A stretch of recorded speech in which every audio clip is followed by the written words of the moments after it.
ꯃꯌꯥꯝꯅ ꯑꯩ better half ꯌꯥꯎꯔꯛꯇꯦ ꯍꯥꯏꯕꯗꯣ ꯁꯤꯗ ꯂꯩꯔꯦ ꯑꯩ better half ꯁꯨꯝ angle ꯁꯣꯝꯗ ꯈꯤꯇꯪ ꯐꯩꯗꯣꯛꯀꯦ ꯑꯩ ꯎꯗ꯭ꯔꯦ ꯃꯌꯥꯝ question ꯑꯔꯥꯏꯕ ꯍꯪꯉꯣ ꯃꯉꯣꯟꯗ ꯍꯪꯉꯁꯨ ꯌꯥꯔꯦ ꯑꯩꯉꯣꯟꯗ ꯍꯪꯉꯁꯨ ꯌꯥꯔꯦ we are ready ꯑꯗꯨꯒ question ꯑꯔꯨꯕ ꯍꯪꯉꯒꯗꯤ questionꯗꯣ ꯑꯩꯈꯣꯏ ꯎꯁꯟꯅꯔꯔꯣꯏ ꯑꯗꯨꯅ question ꯑꯔꯥꯏꯕ ꯑꯣꯏꯅ ꯍꯪꯉꯣ ꯑꯩ ꯁꯤꯗꯩꯁꯤꯗ kino tawra thame si phone jide ba yengani question singdo aduna hojikti hongna ngangusu yadre nungdang oirnina aduna khara tapna ge ma'am tabro tai ta de comment haibiro 6 watching 11 thank you ma'am like numbi bo kongbiram ganu like ek ni redam ne je da from kasar thank you suras kasar dagi hi ma'am kasar kamain to birige tai ak travel hi bro hi kitang pabiro comment kitang pabiro mating comment pa mating pabiro oh ngasi enjang je mi tar di sui sawning ani ngasi enjang je atai adu kem haira roige nganu thongba ma nga thongba ma yen thongba ma chana kangom si je ke ino ha machit lem howa hana cha gi ba mam gi tawro ke ka thamai lem ho adu plop toksile okay mam comment check ta sidadi comment check ta pa banang deba Robi Kuman Tamacho Kai Material Jarge Kungre Kai Material Jarge Nga Tare because Mate Yamba Chakjarbo Chakjare Ngantoi Kondengo Tamacho Kai Material Sabirge Material High Grade Arrival question the Chakjawajima Lore Chakjawi part of Lore Chakjawan at the Void Kumage Kai Material Jarge Mam Chakjawan at the Void Hungiro adune chak aina chakcha me hanga noi jinga si material je ma'am ta ba chawning so yaw ne ba khangde kamai khangde no moving on no because ma'am nei ji di kamai khangde no thoi rd bro outside state ta leba sing lo khat kani hai se chum bro si je keno akoi guwahati gumba da gi di lo khat pa hor bro kenom towe brother Manipuri or Krieg and I hey chap chapa pawdi khangde do Facebook ta kai da ma'am share tongnar bu do ubne movie official us senjang gi hawte ai na tappa maliko ai je khwai ma do ai lu chakre pha atai loina ma tum khrabo atai loina tum badi loi changna gre tum mo gadra tum mo da khangdri pung je thengjala ni na ado ngasai aina ai community post ta live law la kan ra hangmane da 15 votes fange live law have that aina mi traunga bukti akoi live si yeng ni khalaga lakone live se du mi 140 plus yeng bi thank you so much ado like number ko we 27 like katang phange 143 asi like to na tong lei comment ayo gre bro nang na ke haino ai mathang tang parake comment suaina oina interaction tawrjing asidi atop topic amta da wai sar gumje layangam bi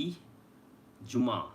hi inama aingonda nate to nangi na sai comment pajaro udre shida le idi ado na san sai comment pajo ai nai chum da de ai na su ngang le haira ni som nu ko bo kak thri da ai sam no sam chu tai de kak ke ai sam kak thri ai sam yam smaina takat pa ado saina san le poi da saina nap san ba ana ado di kak ko male Hi, matang kay lamdano bro intay mase kay lamdagino ang kay lamdino eh kay lang mamang le kay masay lam bu chuna hay di dagidi Rima today I am lucky that I can see live today cause I never get chance to see you guys from Mumbai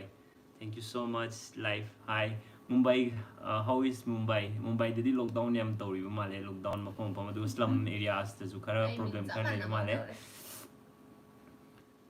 ibani wangang bu kana ne yam ge tana je namra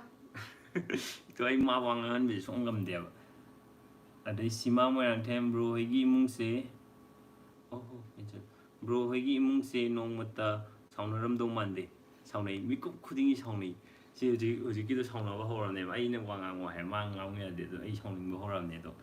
adu da sau kana de kala sau bi da gongling lung kang mai chumbai pronounce je abnao karam kanda amuk video da yaw doi no brother gongling lu kang mai abnao lockdown wer kanda yaw halake mana kaigumba yum mayumdagi blog namaga aingonda piragadi e dum upload tawrake ichan hisam jamna naiko bro kari oina honarage ngasidi henjang je ai haining drabani ngasai hai grabani nga thongbamne yen thongbamne nganu thongbamne aduga nungsidak nadra nungsidaka chanaga ngau amane ataidi ai adu Purnima tamacho inam bem kurumjari Hujikti kurumjari na khwai phare khuchok na bem hota ai je am tap khre ina pa je makhada surbala abnaw na chabadu yengbu nungai bani soidana tawke ya tin chabu men challa dum phani ya tin chabu min bro hoigi father mother tum krabu yes my father and my mother tum kray Gitanjali like some tamcho good night Gitanjali Sanatombi cases kaino and sang khuyam dudi thank you karano kaya no is nasagi pa sa way kaya toy RD bro kaino charter flight ka commercial flight ka gi difference kitang ai video yagado ai khangde ai si flight ki matang di khangde aduna ai na haiba lan na haiba di ai pamde ai phajana ai youtube te search torga na google search tor hairoi di hairake no mathangda priyanka thongam inama tamucho nuai bo ai di nuai ri ma di khangde Nani tungan kuno raja haira. Mare tungan kuno dene. David Thang. Pasala di kanana tabi tuba. Pasalo kanana en hong nu pang. Sebudi dental tamai wali khali ro sili dara di sukoi lo ro.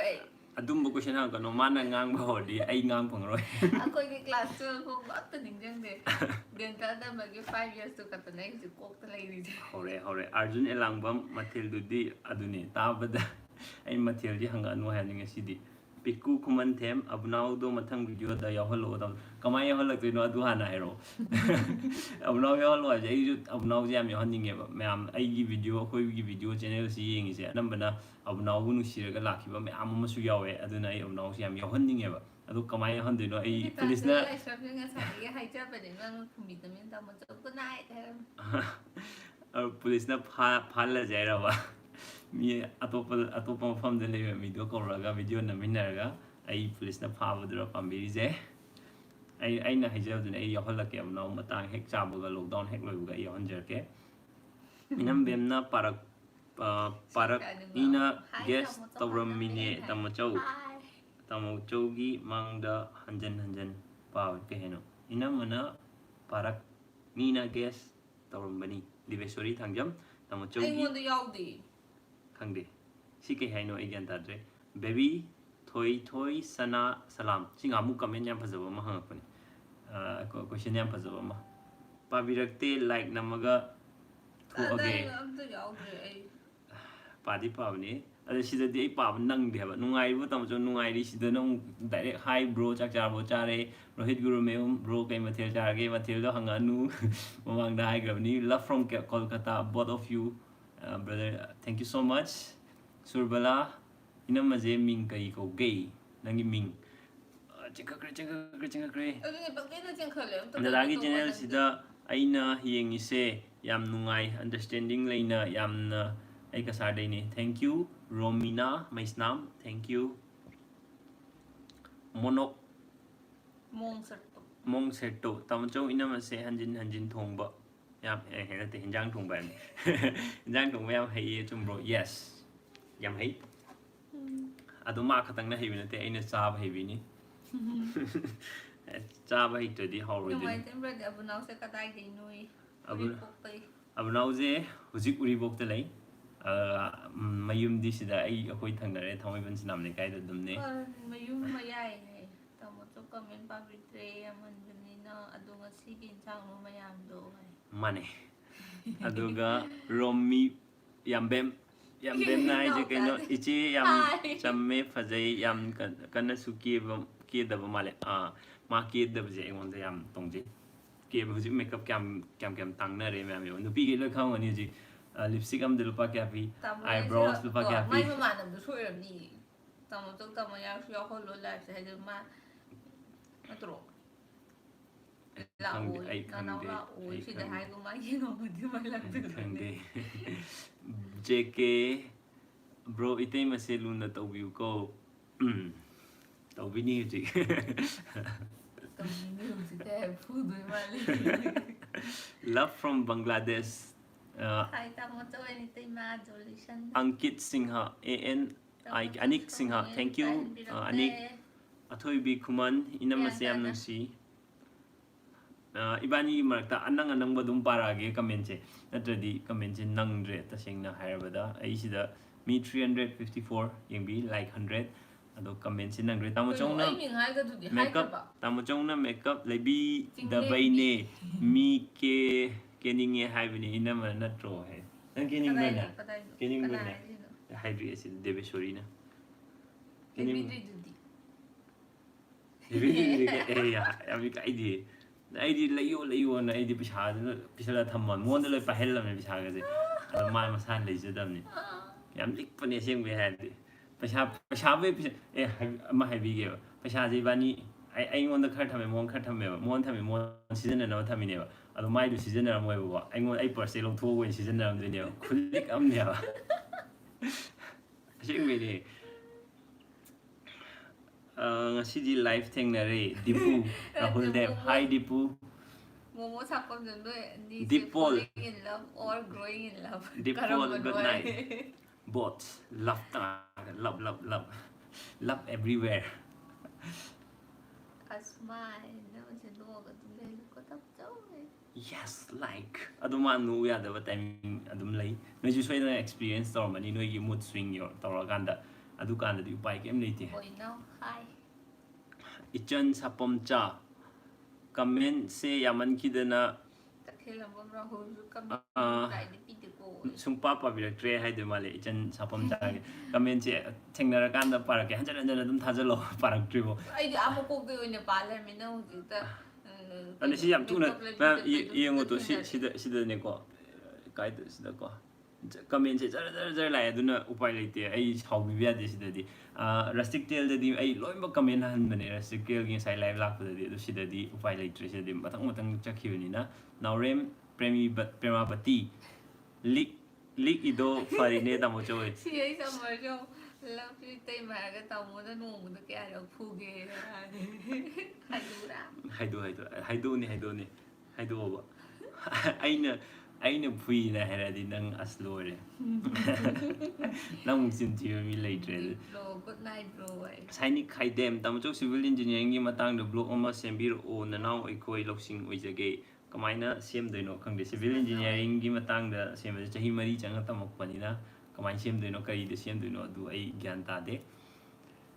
e dhanna maitai pawan ngodre ming khatang pawan ngowe koino Deveshwari Thankyou Kari mathil ja bu de charau ho gi pot le bu de pe ta holi du di oh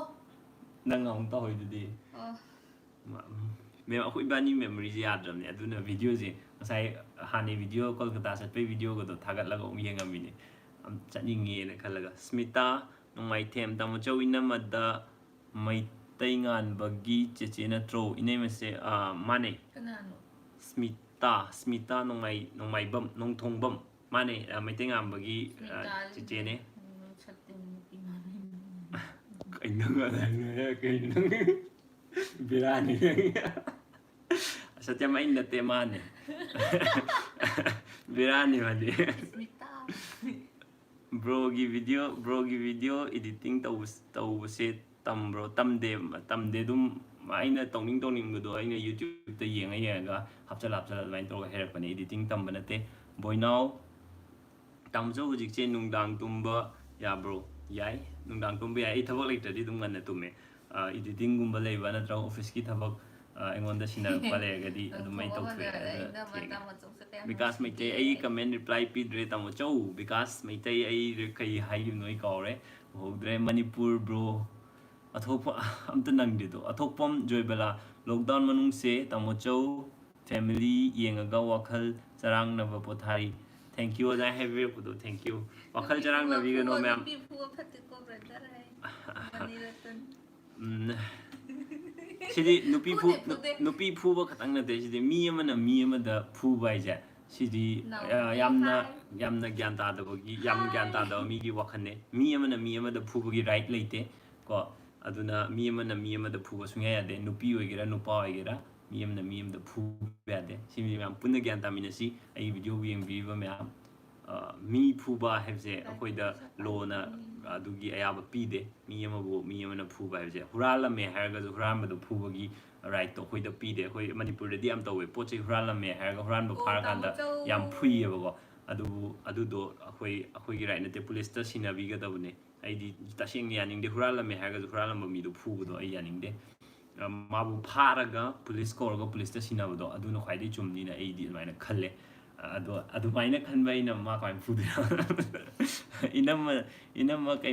ಮಥೇಲ್ದಿ ngasiದಿ ay kumaroy kari numit no bro se wa ngang lucky ai mai de no ne pa ko mi adubudi mamina mongonda dum nangdi ani gi ne chaw na myam pizabei ni hanagi video yengo bo mage aduga aya kanano pisa tare ga ko pisa tare kom dam prem chandra tamochou na itei maluna tawbudo yamna kalak chai thank you lupa nifu thabira koi da makta aduga hojiki ade je ke khanga le ha ma du thank you tin rak i ra bani parak tre hai asingwe ai haije ni comment je ai au du ne pa jare je na tadi nang deba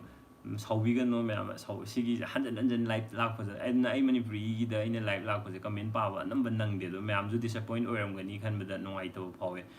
ai di me am gi interaction tau je na tholai ne ba ko live line ne du loi mak pa ba ngam de ba arda sidama hare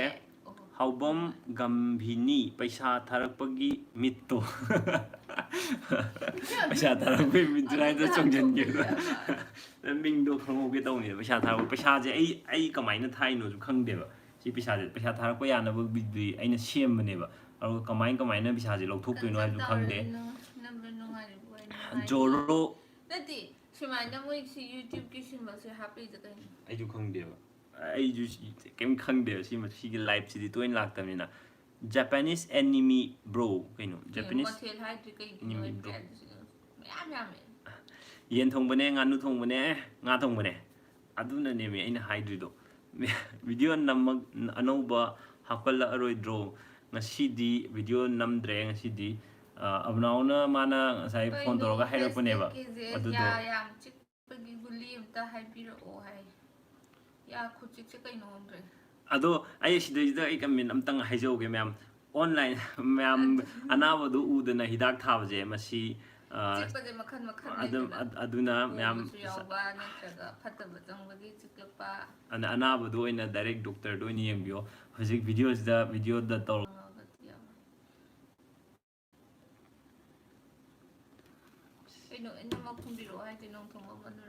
who knows me better wife sis adu tawge tawbune adu do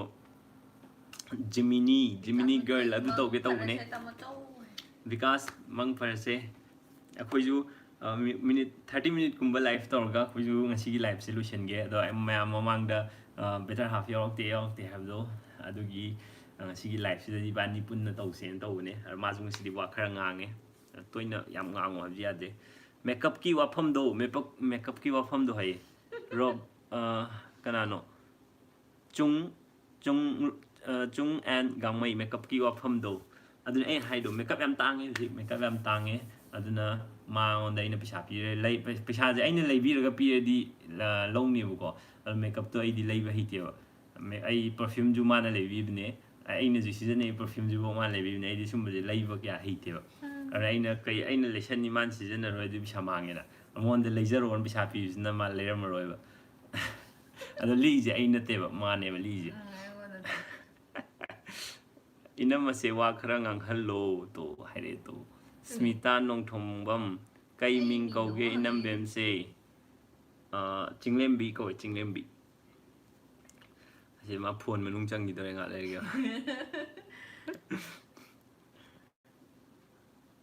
Joining my favorite couple live season for the first time, Joy Chandra Chingakham. Hi, Joy Chandra.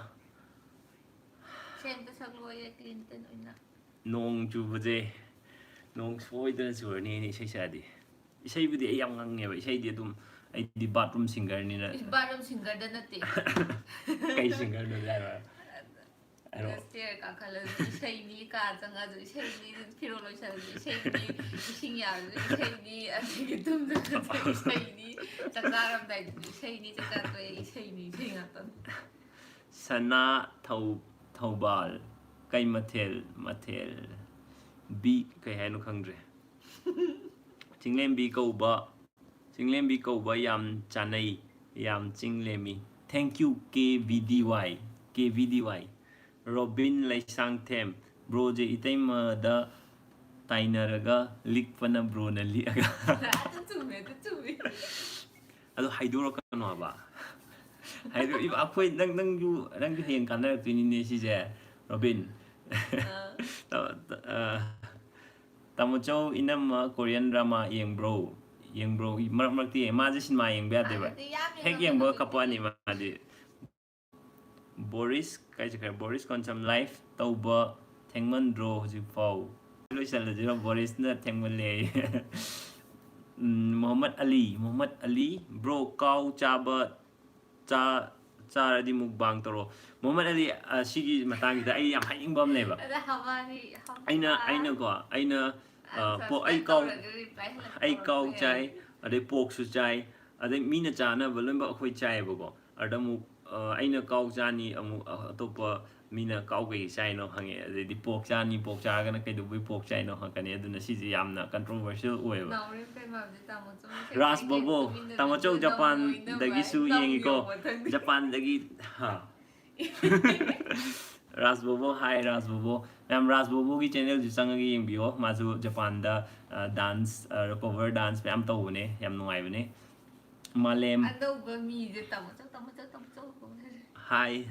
Anova mi Takhil Mayum Priya Darsini hi bro hi Priya Darsini Sarda Devi Mutum Tamucho and Inambem Bebiga Yauraga Kasarda Koibalao Lake Koirake Tum Giroi Dro Tamucho Tum Giroi Koi Tumingdri Livene Japan Gigan Tobudo Adumi do guys. Toy Mutum hi Tamucho hi to Toy Muhammad Ali bro phone number pira no phone number je na description de yaubane ay lupa cham thajale kana no paisa tharak buje maming jam te yeng hoge Somananda Singh kamaina tharai no bro lupa cham je I am your big fan Tamochau dagi na ti kamaina low do no khang de ba se pisa je Tamochau dagi inspire ga igi blogging start tok jage khali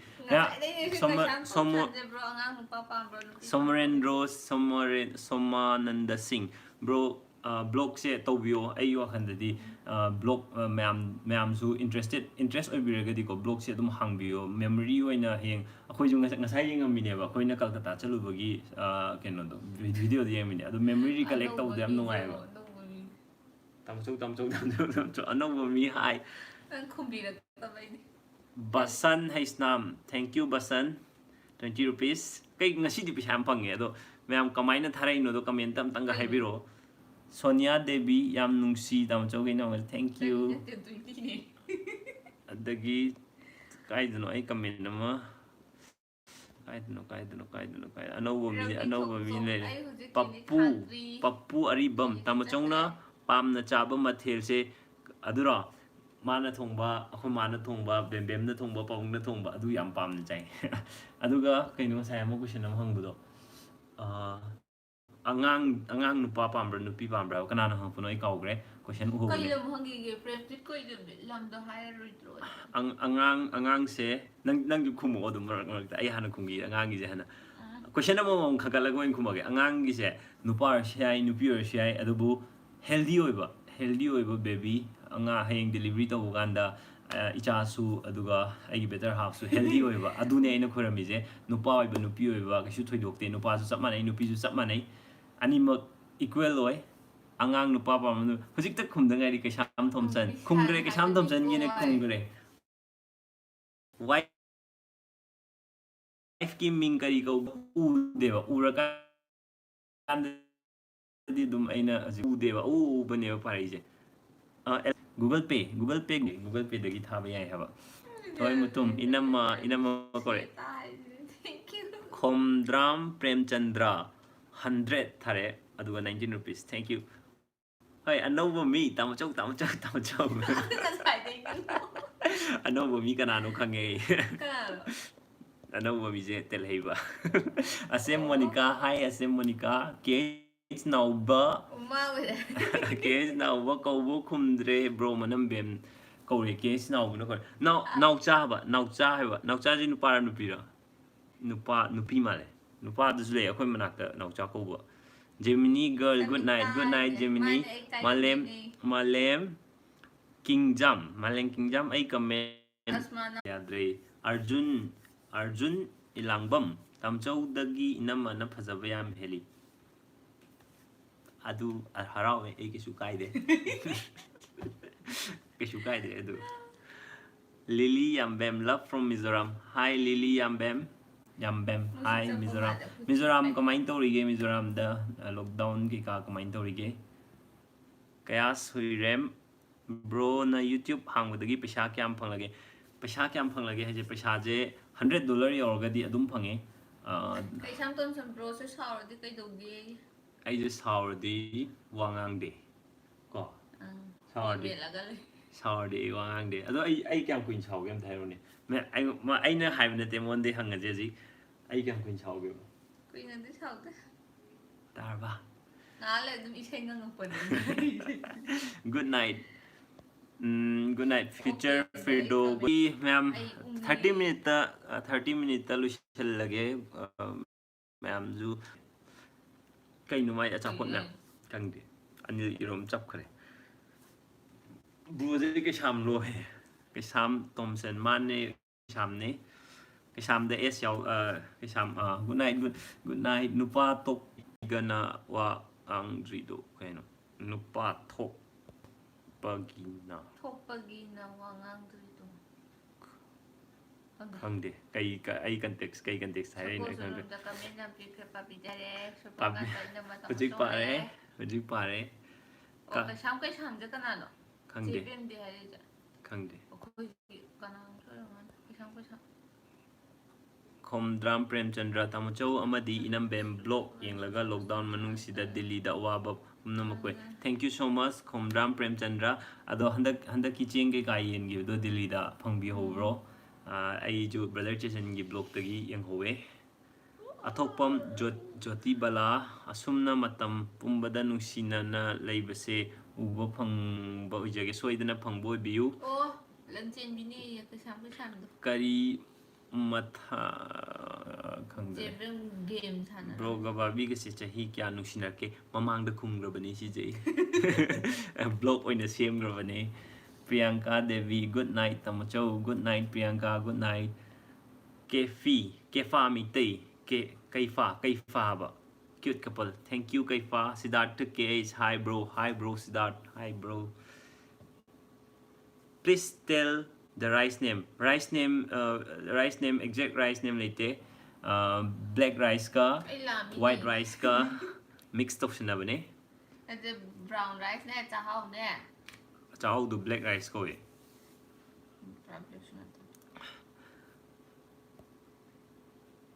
kang chik tro brother chik te pamai khumancha kang chik te Priyanka Devi hojikta haibira e I'm so happy finally. Hojik tang ube ne Priyanka ni rak sure uba kaisham Thompson gi je yam ui bro gi height che kya no kya wange ai height se 5.5 feet wange aruga ai gi weight no hojik se 70 kg ni nupa thokpa gi ni hai ni ba wa ati khangre Robin gi je ai khangre ai kai context no ai khangodre bro gi ming atopa kai kauge ai gi ming atopa leite adu pupuna di boboy ko e pupuna ado atopa ming leite atopa kanamta na kaude boboy je pupuga ni ne gana sorry akoi ni ne ju boboy ko e aruga popugana ningthaujam jalan gold gym da chatpa nate no gold gym chatte ai apunba fitness ta Priyanka Devi amka su ure Priyanka Devi comment se ama ugadi so mitchina dum ken tak tak lom pha bjane so happy once again ai ming panbi bagi se su hi Priyanka hi Gates naucha tumning ba male tumning oi ma sai de war ne Lily Ambem Bem da Sohan Biganu Hozik. I sung chao Sohan Jade Man to go matan the Pacao Sohan. I know this Sohan de Milan Sana Lystrom Tamacho Hi Milan Sana Komdram Premchandra Tamacho Amadi Itema long life. Thank you so much. Ivan Konjengbam good night Tamacho good night Ivan Toy Angom I Dipa Vide Toy Angongi Pare Toyna Taho do Ermani Music Toy Angom the Pavi they have the Pare Romes Jam Roja Hika Musurga 29 years Sudune in Tozam Jalan Nate Jet LA sorry Jalan and the Pale beside Jet LATN Kayam Padano Zilatan Jumabo Zilatan sorry I pronunciation bro nupi thokpa hai se kai bu nupa thokpa hai se kai bu ko ge okay si dei si Bikramjit ki question je ai am khumni ge ai si ngatang khumgi ge sana sam ai ki tamu so 100 crore sure pa bidi ado question je si Bikramjit lambam yum la ka heno lambam yum Bikramjit nupa thokpa hai se kai bu ko ge hai je nupa thokpa hai je nupi phu bu nate nupa thokpa hai je ai mana hangai je ai khangeba nupa thokpa hai je matang matam cha na thabak ai gi life ta thingnari ba problem yam je phajana solve to bi do problem create to the bi da solve to bi do adu du nupa thokpa ko we na I khalle sidai is the nupa thokpa bani ga har ga yu ga taksala nupi ga kaw da sinma dem yob do adu nupa thokpa nate bro make new videos please okay I'll be making new videos but not today Anjali Kaisam Tamuchau Kai Ming Kauge Wari Tauramino Kaino Kai Matangi Wari Tauramino any going to see free the any matanga question pang question pangkum kumba PUBG sana de PUBG hana sana magic sana dre ai phone do PUBG sana ban mai ti paisa hapo ko ai udre Memton Livestream thank you so much Memton Livestream 40 rupees happy pogi thank you ma'am donation je ma'am gi donation je ai kamain lok thok tuino ma khangdri simam tang gi 218 rupees phange ado kamain lok thok tuino khangde Jayananda Sharma good night Langlen Chanu one and only cute couple thank you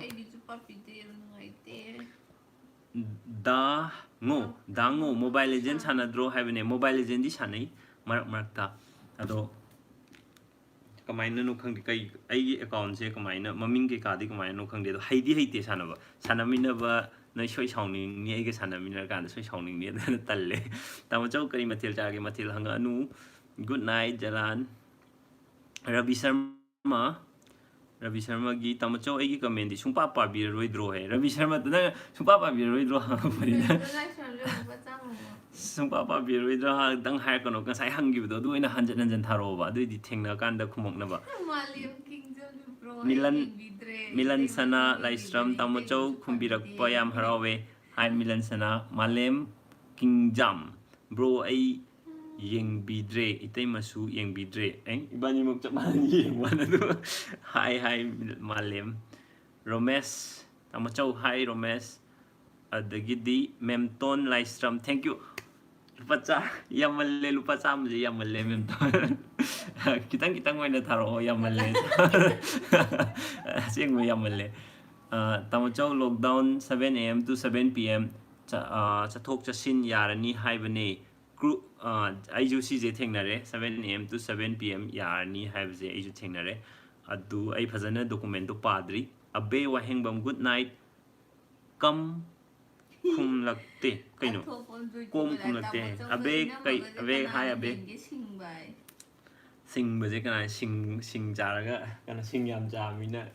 hen sing na vi tor tana taw nang yam cha so okay as comment jong yam lem have chapu bada MAM Mambon manam bem se wangang bada 서로 서로 싱이시 그이기노 아이나 깨우나 깨한바 두기니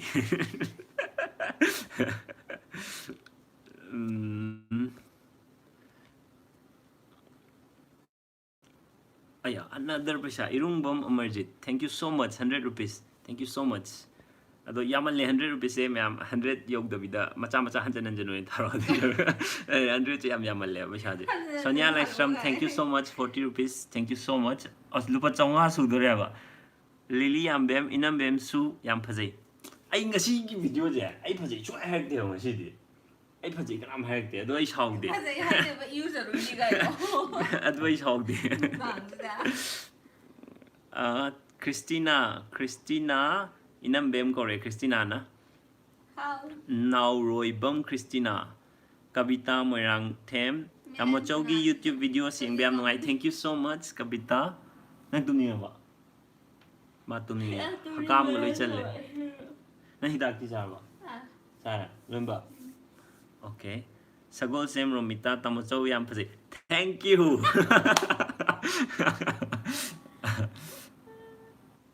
Lonely loser kay no lonely loser username je kay gino na lonely loser thami je loser life the life ki journey is the loser oi ba kan am leite kay hari no mai sibo tamo chu phajai da buffering na ba le ro pro hai lai re si gre ha kana tamo chau phajai thank you Lone Wolf, thank you party. Moi party khoi party lo ai phajai hero kai da chappe da on thoi mutum chappe ne chia de noi tamai do nu u da baje ne chinara kai no khangdre bo jara chappe ba aduna ne ma'am ka men u de na waro chapura ga ne chapa pharak ko da ne ba comment nan thane khapa ga Lily Ambem tamo chau su phajai thank you Lily Ambem thenge ama do tum hello good night dai ja se monica na tum ma tum ning abane ma'am ma tum han ga ge ning tum jor ba sing ba phong na pungai haram dai ne pungai hai ne do ma'am good night or je ireng bam isai sakche victory food nga hauba amtang kongjage itay magi lockdown loiraga victory's food isay sakse ireng bam angamba isay sakpe ade ising chau thoke tawi bema arke kay matang no paisa thana re ise tamcho chi kay matang gi no ju khang de paisa thara ije chum tharak pa male ado thara di thank you ado kamai lok thok tuino je ai khang de si matang je 시기제 이 new 오일이 비싸 타락보기 포체 앵원데 니암 new 오일 포타모 오일이 이두나 이 캉데 시기제 밀런사나 이나마 코레 사이드 룩 이나마 샤밀 ям 파뱀 루이 능 민제 타모조 이나마 제세 까수르게 나 아이나 사이 하이 그래 I like you guys thank you Rema thank you Ari bam Jenny inamma heli phajaba nang aiga party oidre akai maming je khangjeloge aram bam Jenny no party Belori thank you so much cute couple happy rakpagi thank you so much Priya Darshini marang them yadre sidi kai net yadre Ronaldo khaidem bro lockdown se vaccine puthok tri fau tawbuna phai yes vaccine puthok tri lockdown se tawbuna phai ID hai ro hai bane khangde haba ID do ai adugini lockdown je Ronaldo na hai je ai su yaninge Raju King bro na heli Raju is my party CH Amar paisa yaudre mathang paisa tharkano ma'am paisa tharkano ada hawa pizza hai iru ma marji hoi soidana pizza ado aina paisa je mon da piraba ado di ma paisa je kaim charoi ado mai oigani kai thamjari no khangde Priya Darshini marang them tamo chong heli inam bem dagi yes Priya Darshini jo ai team thank you Kavita marang them inam bem icha nupa ma po o hai healthy oiba baby ama phangjarage ma'am thank you so much lips hai cruzam yam paktaba inambasi kamaina loina ge hai nangonda pakta boirongani nangi loina gadori biduda nangju hotnaro yam paktaba imanaba si kamai loina gi bro haibini adudi ai khangde Ravi sana sam tamachong ni heli thank you Ravi Ravi ju ai gi team ai di nupi pami nupi James like to nam dai the comment yeng ni oh my god ai khongnare Santa Singha Susanta Singha ai comment ti sungpa pa bide brother huzik pare Susanta gi comment kai fa mai tai bro kasar da koir o hoi koir ke bantu thokchom kai henjang chabirage yamba ngasigi henjang hangpa las nga thongba yen thongba nganu thongba kirichana ngauba devo takel cham takel cha ai comment ti sungpa pa bide devo gi su pare se chamar yamna yamna nokpa se wabra tamachau yamna nokpa se wade ai de thom no le jage haini sunga wade nokpa da Jackson maitai yamna forgetful oi lairik pabada kamaina tawgani phagani laik pabada phaganu the pari po to understand to aduregadi kaudabani ai si khangba kuidri aiju ado aina pari poche kaino do hana khango aina padringi da aina padoi poche kaino na hana khallo aro kaino si poche da kaino aina khangningi do na hana khallo aduga pawa adui nang kauroi tamachau tumin amta laibiu inama oina ko okay ai zik dai tumin lere thank you ai tumin lere I'll be reading all the comments silently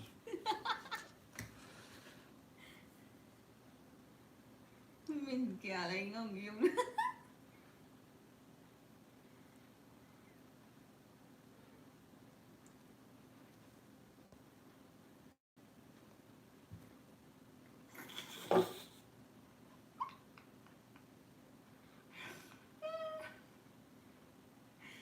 bro na wa ngong wa wa phau do bra ye romis wa ngong do wa dam ni khana ko nga kana yi sing tan tan ne ngam mo di sung li li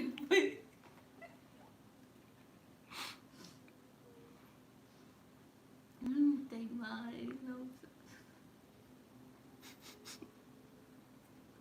oh SM Rami Zudin sina tamo trong na heli hare kuidro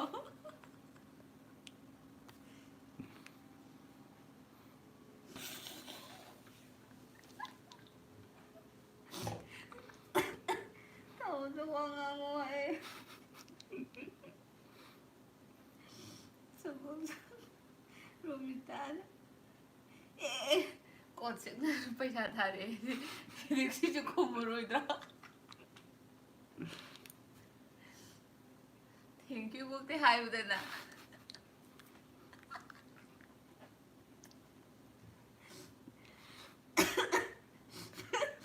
wow một chút gái rồi ấy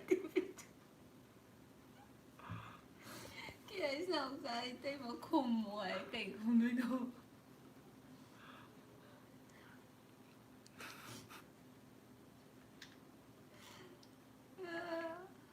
hay rồi qua đi trà dê vậy nấu chát nâng hồ chứ nên chả kana no wa ngano chingi to lom da quá đông rồi đi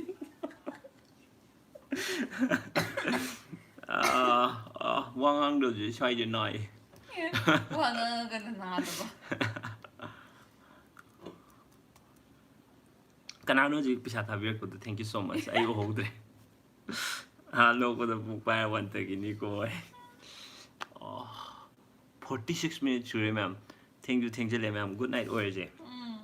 11 pung 11 ta thogre ma'am no mo muk la ke no mo mo khoi live oi ke smai na ma'am ga smai na interaction to se am no ai ado ai sai hai bo comment pa ba da soi be or zo sawi ga nu RNS simple phajaba hai ba se mapan thong da uriba saktam do nate mani chume se thamoi duni husband and wife anima phajai hiram kudimakta thank you so much RNS simple thank you so much ada mayam ngasi gidi 287 viewers ꯉꯁꯤꯒꯤꯗꯤ good night ꯑꯣꯏꯔꯁꯦ. Thank you so much. 287 ꯑꯗꯨꯒ like 270 ꯐꯪꯕꯤꯔꯦ. ꯄꯤꯕꯤꯔꯦ. Thank you so much ꯃꯌꯥꯝ. ꯑꯗꯣ ꯃꯌꯥꯝ ꯁꯨꯃꯥꯏꯅ ꯑꯩꯈꯣꯏꯅ live ꯂꯥꯛꯄ ꯀꯥꯟꯗ ꯃꯌꯥꯝꯅ ꯅꯨꯡꯁꯤꯅ ꯑꯩꯈꯣꯏ ꯐꯦꯃꯤꯂꯤ ꯑꯃꯒꯤ ꯇꯥꯏꯞꯇ ꯁꯨꯃꯥꯏꯅ ꯋꯥꯔꯤ ꯁꯥꯟꯅꯕ ꯐꯪꯕꯁꯦ ꯁꯤ ꯈ꯭ꯋꯥꯏꯗꯒꯤ ꯅꯨꯡꯉꯥꯏꯕ ꯐꯥꯎꯋꯦ ꯑꯩꯉꯣꯟꯗꯁꯨ. ꯑꯗꯣ ꯃꯌꯥꯝ good night. ꯃꯊꯪꯗ ꯃꯥꯗꯤ ꯐꯖꯅ ꯎꯏꯔꯦ. ꯑꯗꯣ ꯃꯊꯪꯗ ꯑꯃꯨꯛꯀ ꯂꯥꯛꯀꯦ. ꯑꯗꯨꯗ ꯑꯃꯨꯛ ꯃꯌꯥꯝ ꯊꯦꯡꯅꯁꯦ. ꯑꯗꯨꯒ ꯉꯁꯥꯏ ꯄꯩꯁꯥ ꯊꯥꯔꯛꯄ ꯃꯌꯥꯝꯗꯣ ꯄꯩꯁꯥ ꯌꯥꯝꯃꯜꯂꯦ. ꯄꯩꯁꯥ ꯈꯤꯇꯪ ꯈꯤꯇꯪ ꯑꯣꯏꯅ ꯊꯥꯕꯤꯔꯛꯑꯣ. ꯌꯥꯝꯃꯜꯂꯦ ꯄꯩꯁꯥ. ꯑꯗꯨꯒ ꯊꯥꯕꯤꯔꯛꯄꯒꯤꯗꯃꯛꯇꯕꯨꯗꯤ thank you so much. ꯄꯩꯁꯥ ꯊꯥꯕꯤꯔꯛꯄꯁꯦ ꯍꯧꯖꯤꯛ 518 ꯐꯪꯉꯦ. ꯑꯆꯥꯄꯣꯠ ꯂꯩꯕ ꯑꯆꯥꯄꯣꯠ ꯂꯩꯔꯒꯦ. ꯔꯣꯃꯤꯂꯥ ꯃꯊꯪꯗ ꯑꯃꯨꯛ ꯊꯦꯡꯅꯔꯁꯦ. ꯀꯝꯃ꯭ꯌꯨꯅꯤꯇꯤꯒꯤ ꯄꯣꯁꯇ ꯑꯩ ꯑꯗꯨꯝ ꯊꯥꯒꯠꯄꯅꯦ. ꯑꯩ ꯇꯨꯝ ꯌꯥꯍꯧ ꯑꯃꯨꯛ ꯊꯦꯡꯉꯅꯤ. ꯌꯥꯍꯧ ꯍꯦꯛ ꯊꯦꯡꯕꯗ ꯑꯩꯈꯣꯏ ꯄꯥꯕꯨꯡꯒ ꯃꯃꯤꯒꯅ ꯇꯨꯛ ꯇꯨꯛ ꯇꯨꯛ ꯇꯨꯛ ꯇꯨꯛ ꯇꯧꯔꯛꯑꯅꯤ.